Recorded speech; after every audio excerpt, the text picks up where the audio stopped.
አንድ ሰው ባጠገብሽ ለመንቀሳቀስ እስኪቸገር ድረስ ታስሮ አየው። ባለቤቴ ታሞ ነው ያለው። በእውነት ታሞ ነው ያለው። አዎ ይጥለዋል። በቃ አሁን 21 ነገር ሊሆን ዛሬ እሱ ያዛጋል።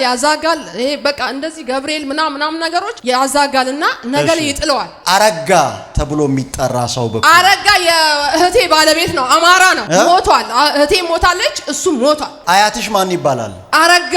አረጋ የእህቴ ባልም አረጋ ነው ስሙ። በኢየሱስ ስም አመሰግናለሁ አባ። በጣም ትልቅ ደስታ ወደ ቤታችሁ ገባ። አሜን። ሊያውካችሁ የሚፈልግ መንፈስ ተመቷል። አሜን። ልክ ነው። አንድ አቅጣጫ ሂጄ ታምራት የሚል ስም አየሁ። እኔ ነኝ። አንተ ነህ? ታምራት ነው ስሚ። ከኪንዶ አንተን የሚከተል መንፈስ ሰብር ያለው አለ። አሜን። ኪንዶ ዲዴ ኪንዶ ምንድነው?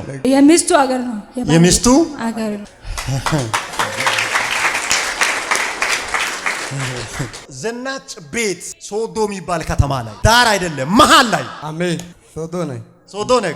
ሻይ ቡና ምግብ ቤት ተያይዞ ተከፍቶ አየው። አሜን። እባርክሻለሁ አለ። አሜን። ከቤተሰቦችሽ ውስጥ አንድ ሰው በበሽታ የሚፈትሽ መንፈሳ ያለው እናትሽ ተክሌ አባቴ ነው። አባትሽ